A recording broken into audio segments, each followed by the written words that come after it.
It.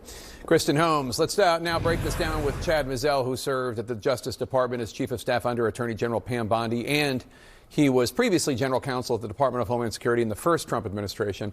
Chad, thanks for being with us. So obviously a lot of people in the Trump administration are behind the scenes, as you know, I'm sure, blaming the chaos of the last few weeks in Minneapolis on Greg Bovino, the Border Patrol commando.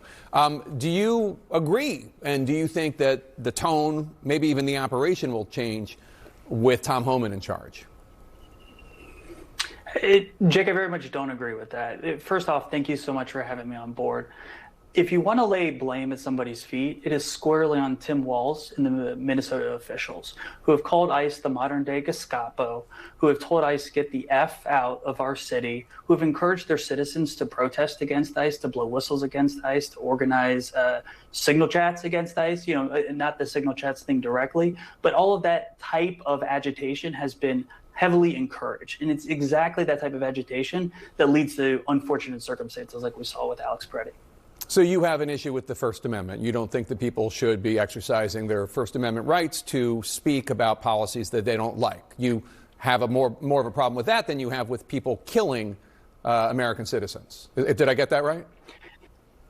Jake, do you actually think you have a First Amendment right to blow a whistle in the ear of law enforcement, to disobey a lawful command from law enforcement, to interfere with a law enforcement investigation, to carry a gun without a proper ID or license as is required under Minnesota law, and then to violently resist arrest? You think you have a First Amendment right to do all that, Jake? So you think that he should have been killed? It was all his fault? I didn't say that at all, Jake. But what you were trying to do I think that you have a First Amendment right to blow a whistle? You're taking issue with somebody. You don't think that they have a First Amendment right to blow a whistle? And just FYI, in the terms of not having your ID on you, that's like a negligible misdemeanor in Minnesota. That's not some major crime. Jake, the question is, if you're going over the speed limit, are you following the law or are you breaking the law? That's what we're asking ourselves here. If there's an we're ongoing asking if, law like, I'm breaking the speed limit. operation- If I'm breaking the speed limit, does an officer have a right to shoot and kill me? I think that's really what the question is. No, what you're trying to say is that he was perfectly law-abiding. And I'm saying from the very get-go, Alex Preddy was not following the law, Jake. And you're saying, well, he had a First Amendment right. You don't have a First Amendment right to break the law. What law did he break?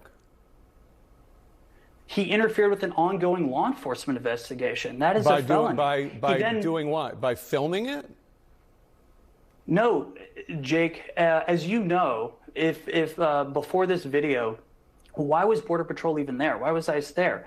They were trying to apprehend an illegal alien who had locked himself inside a donut shop and was being aided by the donut shop workers. So Border Patrol was calling for backup. And while they were waiting for backup and trying to clear out the street, because it was an active operation, there were individuals who were interfering with that. Resisting the lawful command of a law enforcement officer is a crime. And then whenever you resist arrest, that's an additional crime. And if you have a gun with you while you're committing an act of violence, in this case, potentially against a law enforcement officer, Jake, that's a third crime. So there's a series of crimes that you know that there's Chad, you know there's video of this, right? I mean, you're accusing Alex Preddy of committing violence. You know we can see what happened, right? I mean, you're aware that there's video of this, and we saw that the officers. Did you not see him wrestling? I saw five or six officers wrestling him. I saw 5 or 6 officers wrestling him to the ground while he was holding up his camera. Why does it take 5 or 6 officers to wrestle a single individual? Why does it take 5 or 6 people to wrestle a single individual? Only if that individual is resisting arrest, Jake. You just proved my point. No, I don't think I did. 5 or 6 officers jumping on somebody who obviously was immediately on the ground, and one hand was on the ground and one hand was holding his camera, is not evidence that 6 people needed to be doing that. That's like saying he deserved to be shot. Otherwise, why would the officers have shot him? You really don't think that they did anything, that there's any question about whether or not this man deserved to be shot? You really think that this was fine? This was a fine act? Because I don't even think there are people in the Trump administration who are arguing that. Jake, to be clear, I'm not saying that this is a fine act. I think that, to take President Trump's terms, this is incredibly unfortunate.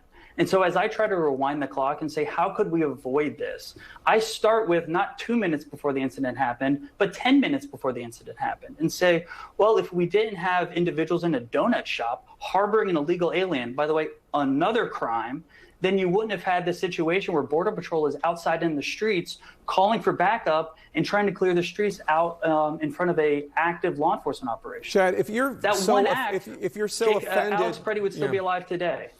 If you're so offended by the notion that Tim Walz, the governor, was saying things, exercising his free speech rights, saying things that maybe I don't agree with, but he has the right to say them, and that incited these people.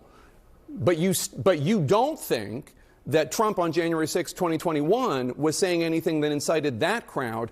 Explain that to me, because it just doesn't make any sense. Why is Tim Walz inciting these activities, but President Trump was not? Jake, I don't even understand the distinction or the analogy you're trying to draw. Well, the analogy is basically that it seems to be the people in the Trump administration, and I guess that includes you, even though you're a former member, think that there's one set of rules for Trump supporters and another set of rules for people who are not Trump supporters. Like people who assault law enforcement, people who assault law enforcement on January 6th, that's fine. They should be given pardons. But people who assault law enforcement, and I don't think Alex Preddy, that describes him, that's not allowed. People who are MAGA supporters and carry guns with them to protests, that's fine. But Alex Preddy should not have had a gun on him, even though he was a concealed weapon holder. And it's just like, it doesn't make any sense to most Americans, because there's really just supposed to be one set of laws and one set of rules.